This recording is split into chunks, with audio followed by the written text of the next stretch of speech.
2021 호프채널 코리아 온라인 전도회에 오신 여러분 모두를 진심으로 환영합니다. 이 기쁜 소식을 온 세상 전하세 성령이 오셨네. 다 함께 부르시겠습니다.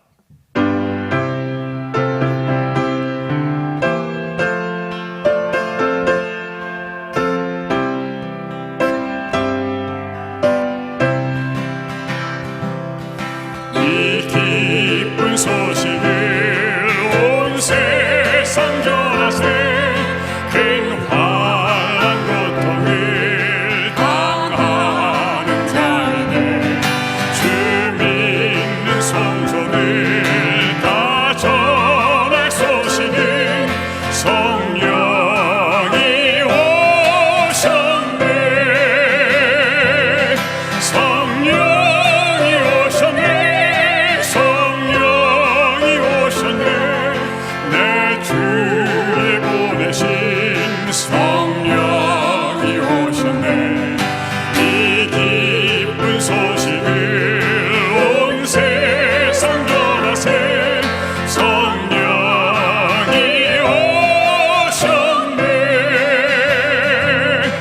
만왕의 왕께서 저 사로잡힌 자 다 구원하시고 장자유 주셨네.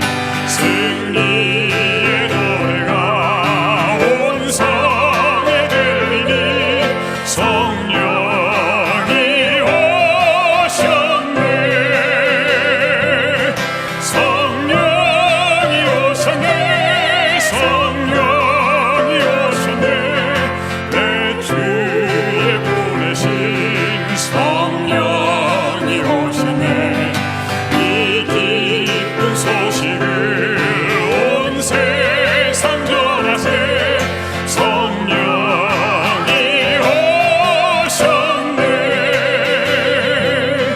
한없는 사랑과 깨끗신 은혜를 늘 의심하면서 안 믿는 자에게 내 작은 입으로 고침 거하리니 성령이 오셨네. 성령이 오셨네. 성령이 오셨네. 내 주에 보내신 성령이 오셨네.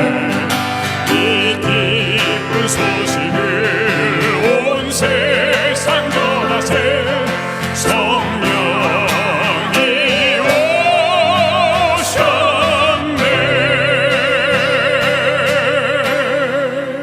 오셨네. 아멘. 주제가 집으로 가자를 부르시겠습니다.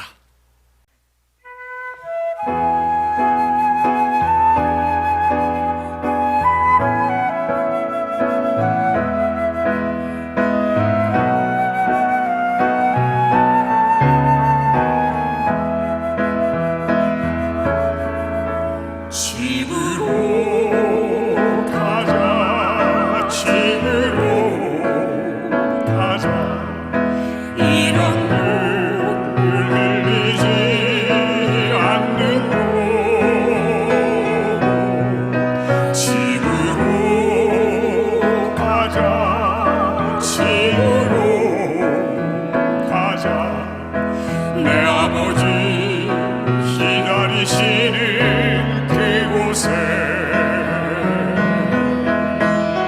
안녕 친구야. 곰곰이 생각해봐. 그대는 지금 마음 편한지. 안녕 친구야. 곰곰이 생각해봐. 세상에 마음 둘 곳 있는지. 나간 자식 찾으러 주님 찾아오시네. 사랑의 주 하나님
주님 만날 수 있는지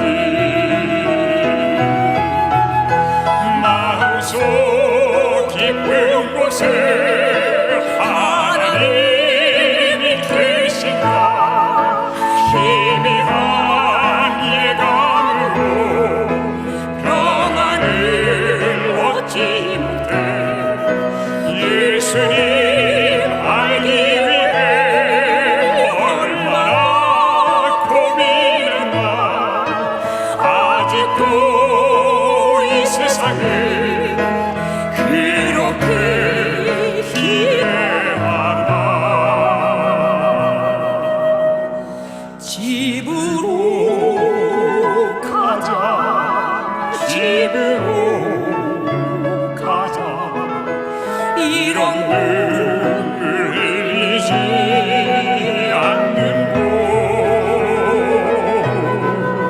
집으로 가자 집으로 가자 내 아버지 기다리시는 그곳에 내 아버지 기다리시는 내 아버지 기다리시는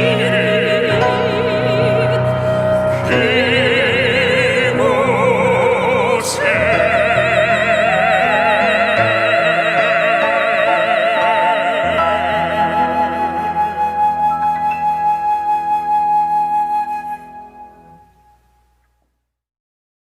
하늘에 계신 우리 아버지 하나님, 온 세상이 죄악과 질병이 창궐하는 세상 가운데 이승동 목사님을 모시고 느헤미야서를 통하여 한 주간 집으로 가자라는 말씀으로 인도하여 주시니 감사합니다. 느헤미야처럼 궁중의 안락을 포기하고 예루살렘 행편을 듣고 수일 동안 울며 슬퍼하며 하나님 앞에 금식 기도하며 돌아와 에스라와 함께 회개와 개혁을 위하여 이스라엘 백성들이 수문학 광장에 모여 새벽부터 정오까지 율법책의 귀를 기울이고 백성이 율법의 말씀을 듣고 울었다고 말합니다. 오늘 우리도 울어야 합니다.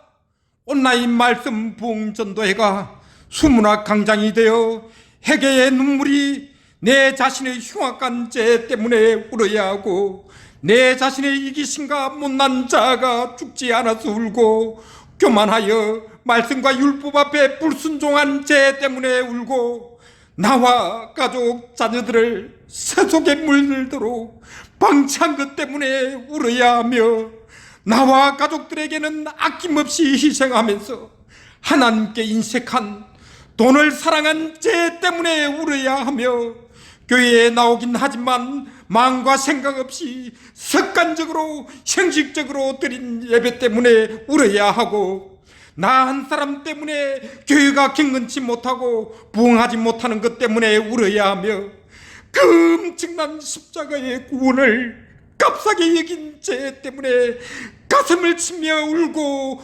통곡해야 합니다. 말씀 집회를 통하여 강산 목사님께 성령 충만케 하시고 말씀의 권세와 능력 주셔서 전국 모든 재림 성도들이 두렵고 떨림으로 회개와 깨어 마음의 성벽이 제거되어 아버지 집으로 돌아갈 수 있도록 축복하여 주옵소서. 예수님의 거룩하신 이름으로 기도합니다. 아멘. 이 보수 캠빌이라고 하는 목사님이 어느 작은 시골 교회를 섬기게 되었답니다. 부임을 해서 교회를 살피던 중 그 교회의 역사만큼이나 오래된 그랜드 피아노가 부적절한 위치에 놓여 있는 것을 발견하고 급한 마음으로 그 피아노를 반대편으로 옮겼는데 그것이 화근이 되어 채 6개월도 못 되어 그 교회를 떠나게 되었답니다. 떠날 쯤 알게 된 사실은 전에 있던 목사님도 똑같은 개혁을 시도하다가 교회를 떠나게 되었다는 것입니다. 그리고 약 1년 뒤 이 목사님은 우연히 그 마을을 지날 일이 있어 그 교회를 들게 되었는데 그만 자신의 눈을 의심할 수밖에 없었습니다. 그 문제의 피아노가 반대편으로 옮겨졌었기 때문입니다. 후임 목사에게 물었습니다. 그랬더니 그 젊은 후임 목사는 빙그레 웃으면서 목사님 저도 알았어요. 그래서 나름대로의 방법을 강구했죠. 피아노를 단번에 옮긴 것이 아니라 하루에 1인치씩 옮겼거든요. 그랬더니 피아노가 강독상 앞을 지나는데도 아무도 눈치를 채지 못하더라고요. 대부분의 사람들이 개혁을 외치고 동의하지만 막상 개혁을 시도하면 주저하고 저항하는 경향이 있습니다. 부흥과 개혁, 왜 중요합니까? 변화하지 않으면 변질되기 때문에 그렇습니다. 부흥하지 아니하면 부패하기 때문에 그렇습니다. 이 면에 있어서 선지자의 기회는 매우 강하고 단호합니다. 단번에 결정적인 변화를 이루라. 결정적인 변화가 없는 한 교회는 시들어 죽을 것이다. 전적인 변화가 없다면 그들은 세상과 함께 멸망할 것이다. 특별히 목회자들에게.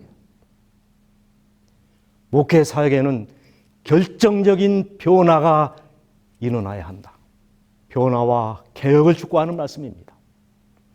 여러분, 그렇다면 무엇이 어떻게 바뀌는 것? 어떤 것이 진정한 부흥입니까? 기독교 역사상 가장 아름답고 바람직한 교회 부흥을 꼽는다면 1904년 영국을 중심으로 인한 웨일즈 부흥운동을 꼽을 수 있을 것입니다. 이 부흥운동이 세계 교회에 끼친 영향은 절대적입니다. 이 부흥운동이 시작된 지 불과 5개월 만에 10만 명 이상이 회심하였고 뒤를 이어 500만이나 되는 수많은 사람들이 주님을 개인의 구주로 영접하는 놀라운 부흥이 일어났습니다. 초대교회의 부흥과 비견되는 놀라운 부흥이었습니다. 그런데 이 부흥운동에 특징이 있습니다. 루터나 칼빈이나 무디 같은 유명한 지도자들의 지도를 따라서 일어난 운동이 아니고 큰 대형 교회에서 일어난 운동도 아니고 대도시에서 일어난 운동도 아닙니다. 웨일즈라고 하는 영국의 시골 마을, 그 중에서도 모리아라고 하는 아주 작은 교회에서 일단의 청년들이 모여서 기도함으로 시작된 운동입니다. 그리고 이 운동의 주역인 아이반 로베츠는 불과 20대 중반의 탄광 노동자의 아들이었습니다. 신학가 한 사람도 아니고 교회 지도자도 아니었습니다. 아무도 기대하지 않았던 장소에도 아무도 눈여겨보지 않는 소수의 청년들이 모여서 조용히 시작된 이 운동이 영국을 뛰어넘어 온 세계 교회로 번지게 될지 누가 알았겠습니까? 당나귀도 성령이 충만한 시대, 이 부흥운동을 풍자적으로 일컫는 말입니다. 그동안 이 증오와 불만에 찬 광부들이 석탄마차를 끌면서 애매하게 당나귀에게 무자비한 회초리를 휘둘렀는데 이 부흥이 일어나자마자 가장 먼저 당나귀를 끌어안고 나의 형제여 나의 자매여 하면서 가장 먼저 용서를 당나귀에게 빌었다는 것입니다. 이에 당나귀도 감동을 받고 주여 주여. 그래서 당나귀도 성령 충만한 시대라고 표현한 것입니다. 이 운동의 여파로 참 여러 변화들이 일어났습니다. 서점의 성경책이 모두 품절된 것은 물론이고 술집, 극장, 경마당이 텅텅 비고 유치장이 빔으로 이 경찰들이 할 일이 없어졌다는 것입니다. 훔쳐간 물건들을 도로 가져와 보관할 창고를 새로 칠 필요가 생겼고 술잔을 입에 가져갔던 팔이 마비되는 일도 있었답니다. 부흥의 여파가 이 사람의 삶을 어떻게 바꿔놓았는지를 보여주는 말씀드립니다. 저는 이 부흥운동이 우리 조국 교회에도 재현되기를 간절히 바랍니다. 그 다음 우리가 주목해야 될 또 하나의 부흥은 70년 포로 귀환 후 니에미야 시대의 부흥입니다. 우리 다 같이 니에미야서로 가보십시다. 이스라엘 자손이 그 본성에 거하였더니 7월에 이르러는 모든 백성이 일제히 수문학 광장에 모여 학사 에스라에게 여호와께서 이스라엘에게 명하신 모세의 율법을 가져오기를 청하매 7월 1일에 제사장 에스라가 율법책을 가지고 남자 여자 못 알아들을 만한 회중 앞에 이르러 3절 수문 앞 광장에서 새벽부터 정오까지 남자 여자 무릇 알아들을 만한 자의 앞에서 읽음에 백성이 그 율법책의 귀를 기울였는데 학사 에스라가 모든 백성 위에 서서 저희 목전에 책을 펴니 책을 펼 때 모든 백성이 일어서니라. 에스라가 광대하신 하나님 여호와를 송축하며 모든 백성이 손을 들고 아멘 아멘 응답하고 몸을 굽혀 얼굴을 땅에 대고 여호와께 경배하니라. 하나님의 율법책을 낭독하고 그 뜻을 해석하여 백성으로 그 낭독하는 것을 다 깨닫게 하며 백성이 율법의 말씀을 듣고 다 우는지라. 니에미야가 또 이르기를 너희는 가서 살찐 것을 먹고 단 것을 마시되 예비치 못한 자에게는 너희가 나누어 주라. 이날은 우리 주의 성일이니 근심하지 말라. 여호와를 기뻐하는 것이 너희의 힘이니라 하고. 여러분 70년 동안 서럽고 눈물겨운 포로 생활을 마친 유대 백성들은 마침내 꾸미고 있던 고토 가나안 땅으로 돌아왔습니다. 여러분 말이 70년이지 세월은 무상한 것입니다. 댕귀피리 소년들은 호백발 노파가 되고 풋풋했던 소년들은 80의 노인이 되어 돌아온 것입니다. 그러나 유다 나라의 시계는 정지되어 있었습니다. 밭을 가던 쟁기는 그 밭에 그냥 멈서 서인 처했고 풍성한 소출을 내던 전답들은 묵정밭이 되어 있었고 바삐 다니던 오솔길과 성전 마당에는 잡초만이 가득했습니다. 여러분 이 무너진 성벽, 폐허가 된 도성을 바라보는 그들의 심정이 어떠했겠습니까? 이때를 위하여 하나님께서 특별히 세운 지도자가 있었는데 그가 니에미야입니다. 니에미야가 이 말을 듣고 앉아서 울고 수일 동안 슬퍼하며 하늘의 하나님 앞에 금식하며 기도하여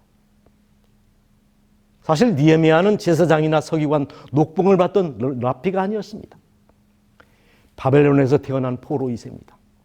술 맡은 관원일 뿐입니다. 그러나 이 니에미야는 나라의 모든 불행이 자신의 책임인 양 수일을 울면서 기도하고 있습니다. 마침내 하나님의 은총으로 총독으로 세움을 받은 니에미야. 그의 사역의 현장에는 끊임없는 냉소와 비난이 뒤따랐지만 그는 백절불굴의 믿음과 신앙으로 백성들의 마음을 일으켜 세웠고 불같은 열심으로 회파된 성벽을 건축했습니다. 이와 같은 니에미야의 노력이 없었던들 이 예루살렘의 성의 방치는 더 오래 계속되었을 것입니다. 그러나 뭐니 해도 니에미야가 이룬 최고의 업적은 물리적인 성벽의 건축이 아니라 70년 동안 무너져내린 백성들의 신앙, 마음의 성벽을 일으켜 세운 것입니다. 무엇을 통해서 어떤 방법으로 그 일을 이루었는가? 니에미야서 8장과 13절에 잘 나타나 있습니다. 오늘 1절 본문의 말씀 1절 모든 백성이 일제히 수문 앞 광장에 모여 그랬습니다. 모든 무리가 한 자리에 모인 것입니다. 누구의 지시가 아니라 이심전심으로 모든 백성이 한 자리에 모였다는 것입니다. 여러분, 에스라 2장에 보면은 이 바벨론에서 귀환한 사람의 수가 머리카락을 세듯이 다 기록이 되어 있습니다.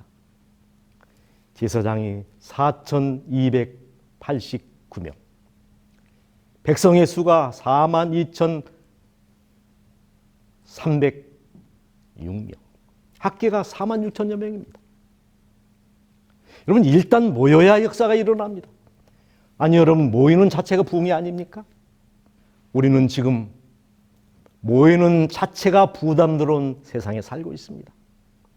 모이는 것 때문에 눈총을 받는 세대에 살고 있지 않습니까?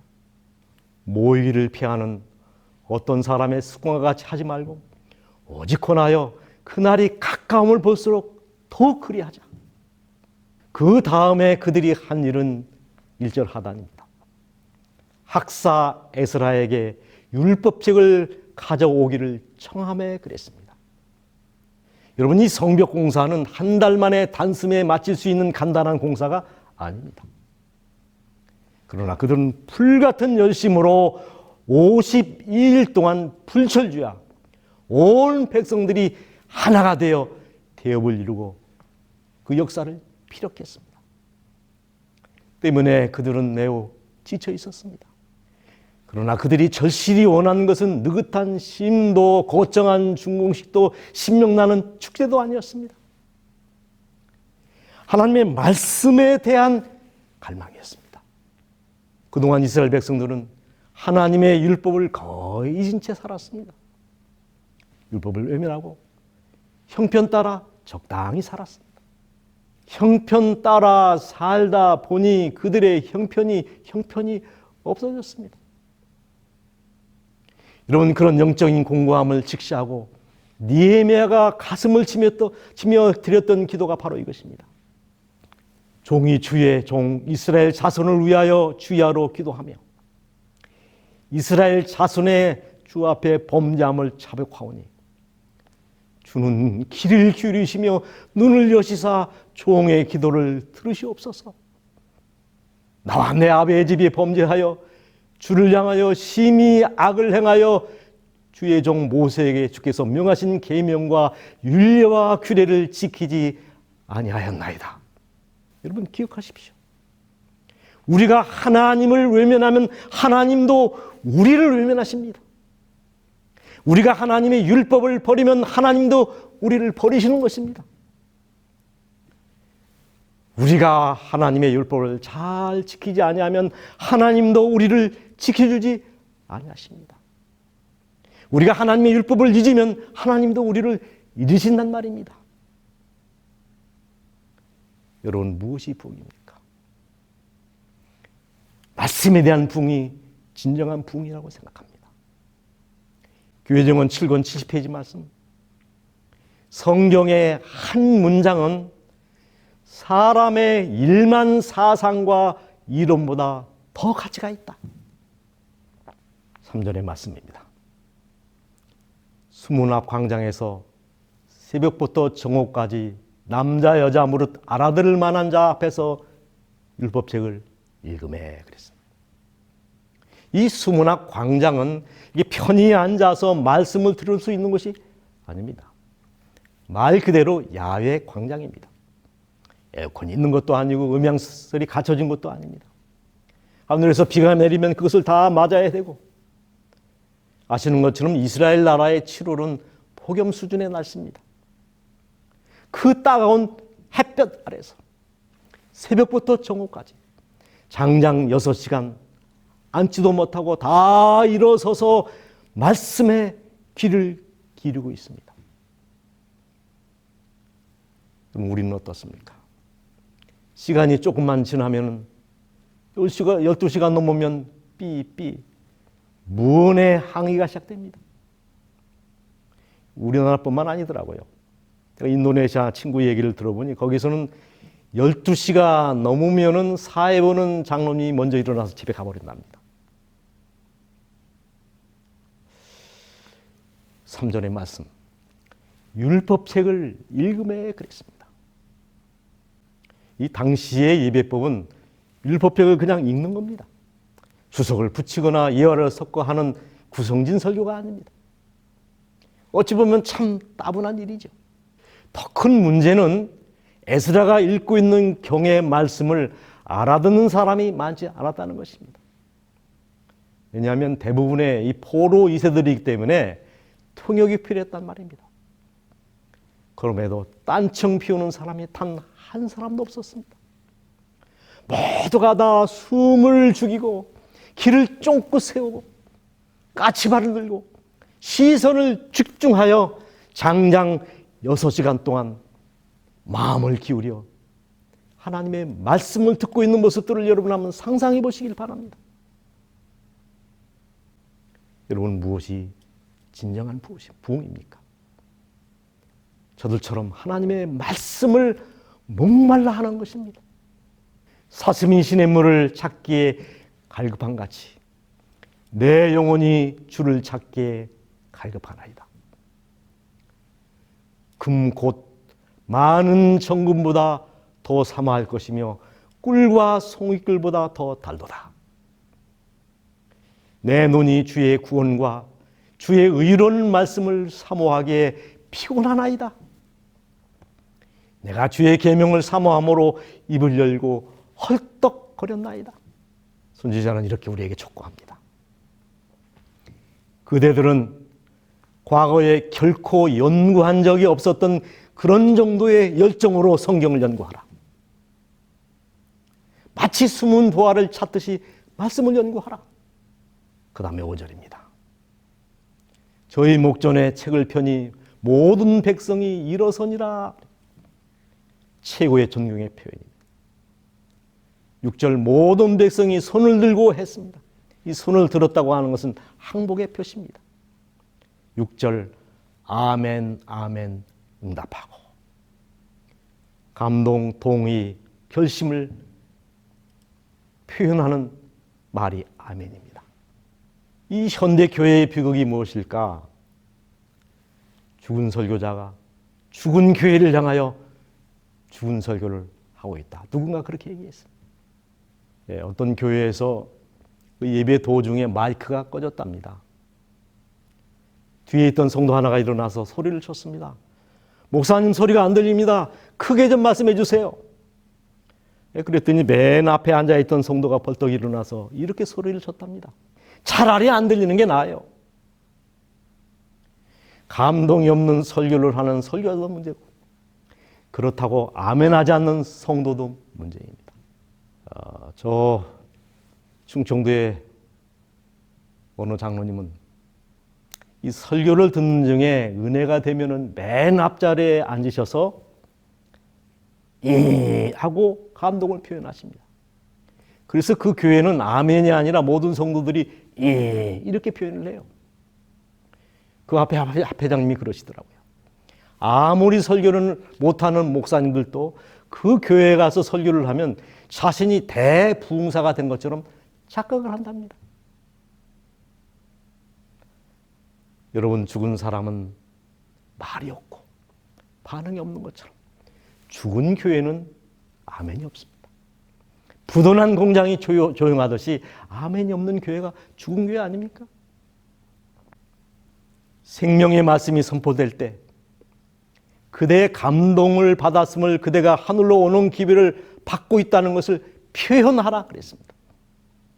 듣는 사람들은 잠에 취한 무감각한 상태에서 멍하니 바라보면서 전달된 말씀에 아무런 반응도 나타내지 않아서는 안 된다 그랬습니다. 현대교회의 비극이 무엇입니까? 아무리 분명하게 이 성경에 기록된 말씀이라 할지라도 그 말씀이 내 생각에 맞지 않으면 사삽오유해서 편취하거나 거절해버린다는 겁니다. 여러분이 잘 아시는 것처럼 일본 교회가 매우 어렵습니다. 그 이유는 이 일본 삼육대학의 어떤 교수님이 이 성경을 너무 은혜롭게 소위 지가복음을 해서 학생들을 가르쳤습니다. 그런데 레위기 11장에 먹는 문제를 가리키면서 갑각류, 소위 새우나 조개, 딱딱한 이 껍질을 가지고 살지 않습니까? 근데 그 딱딱한 것을 비늘로 해석했습니다. 먹어도 괜찮다. 아시는 것처럼 여러분, 일본이라는 나라는 해산물을 빼면 먹을 게 없는 나라입니다. 막 삶아 먹었습니다. 그것만 삶아 먹었으면 좋았는데 하나님까지 삶아 먹었습니다. 그래서 일본 신학이 무너졌고 교회가 무너지게 된 거예요. 내가 하나님의 말씀에 굴복을 해야지 하나님의 말씀이 내게 굴복되게 해서는 안 된다는 것입니다.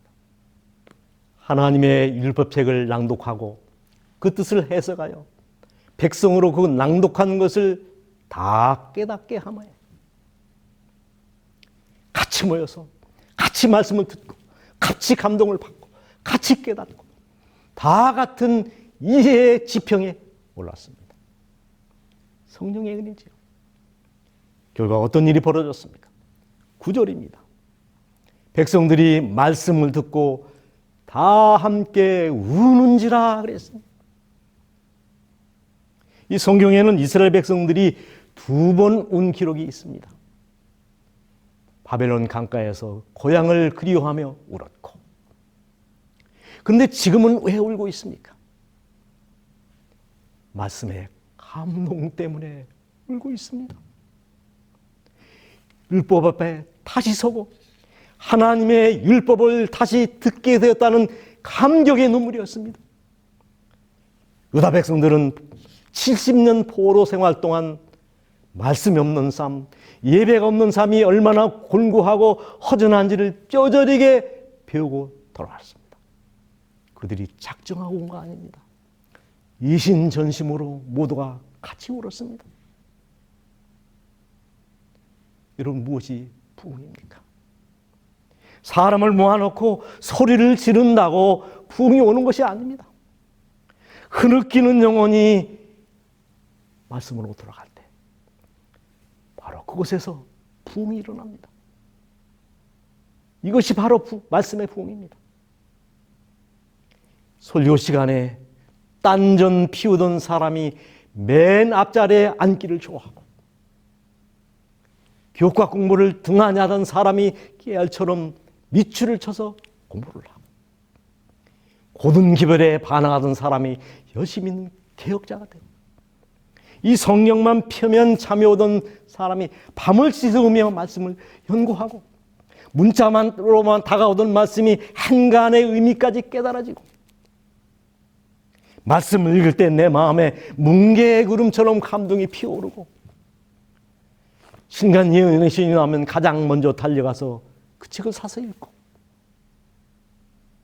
만나는 사람에게, 성경을 모르는 사람들에게 하나님의 기별을 전하고, 교회 오는 날이 기다려지고, 참회가 절로 나오고, 매사에 부정적이던 사람이 긍정적인 사람으로 바뀌고, 자기밖에 모르는 사람이 남을 먼저 생각하는 사람이 되고,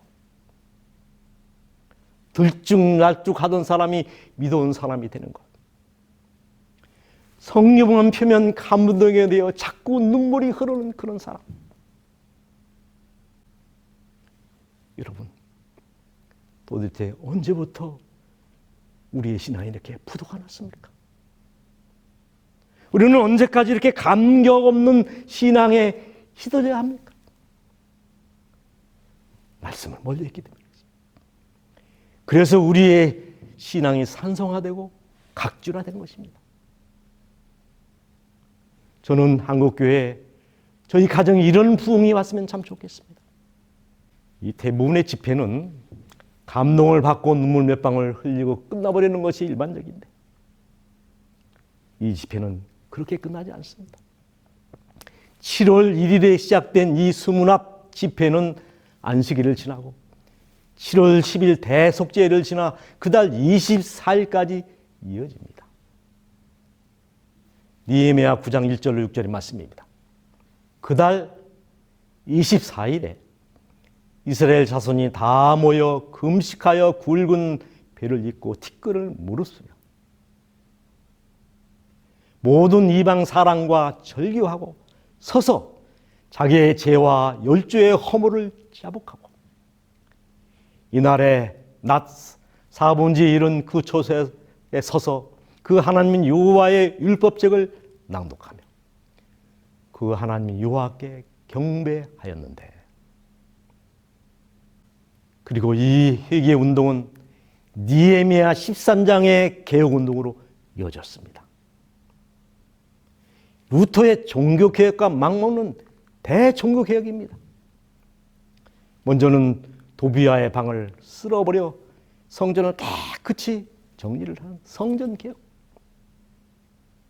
제사장과 레위인의 생활 대책을 마련한 11조 개혁을 합니다.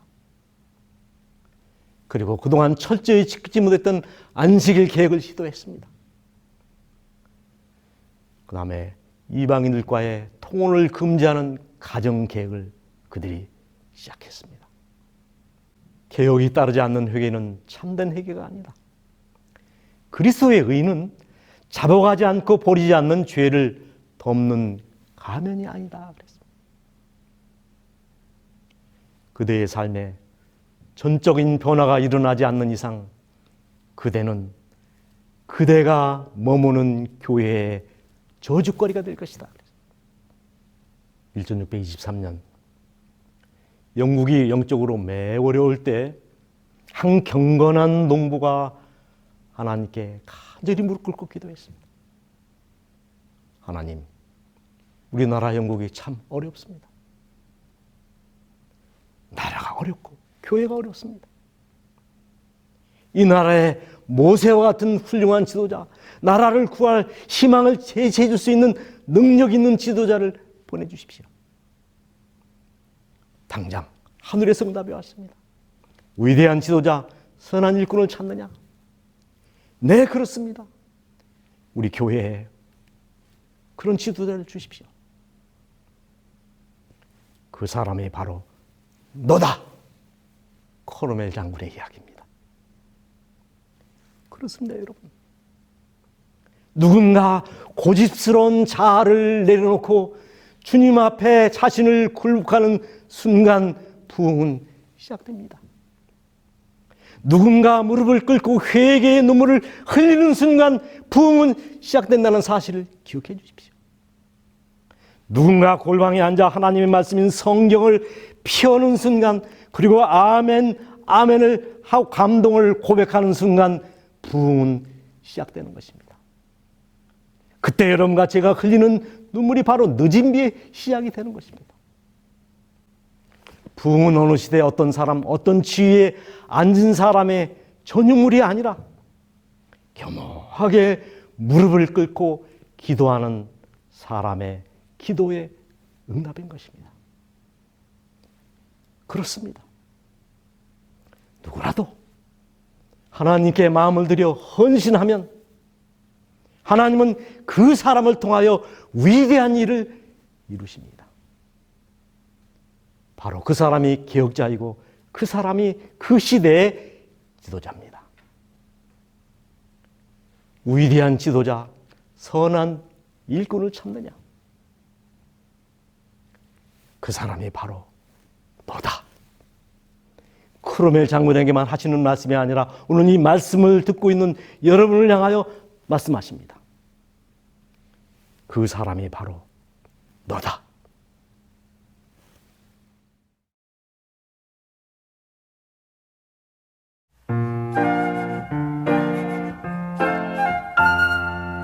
빈들의 마른 돌같이 시들은 나의 심령, 주님의 허락한 성령 간절히 바랍니다. 가물어 메마른 땅에 단비를 내리시듯 성령의 단비를 부어 새 생명 주옵소서. 반가운 빗소리 듣고 산천이 춤을 추네. 봄비로 내리는 성령 주옵소서. 가물어 메마른 땅에 단비를 내리시듯 성령의 단비를 부어 새 생명 주옵소서.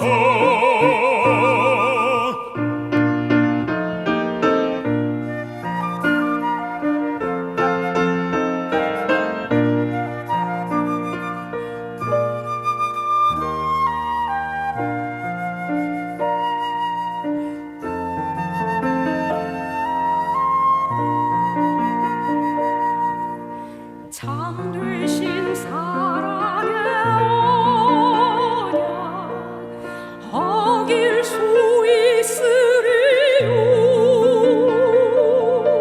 주께서 흡족한 은혜 주실 줄 믿습니다. 가물어 메마른 땅에 단비를 내리시듯 성령의 단비를 부어 새 생명 주옵소서. 성령의 단비를 부어 새 생명 주옵소서.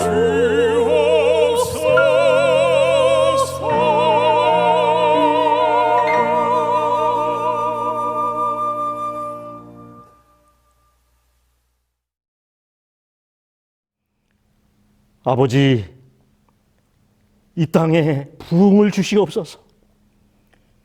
먼저 저희들의 가정에, 저희들의 심령에 부흥을 주시옵소서. 그리고 우리 교단에 니에미아 시대에 부흥을 주시고 웨일즈 지방에 그 부흥을 주시옵소서. 그러기 위하여 말씀으로 돌아가게 하시고, 말씀 때문에 울게 하시고, 말씀 때문에 전율하게 하시고, 말씀 앞에 굴복하게 하시고, 말씀 때문에 변화되는 저희들의 삶이 되게 하여 주시옵소서. 그러기 위해서 우리가 더 자주 모이게 하시고, 더 많이 찬양하게 하시고, 말씀으로 저희들의 생활을 개혁하는 믿음의 종들과 가정이 되게 하여 주시옵소서. 부흥을 주시되 먼 훗날이 아니라 수일 내, 수년 내에 저희에게 부흥을 허락하여 주시옵소서.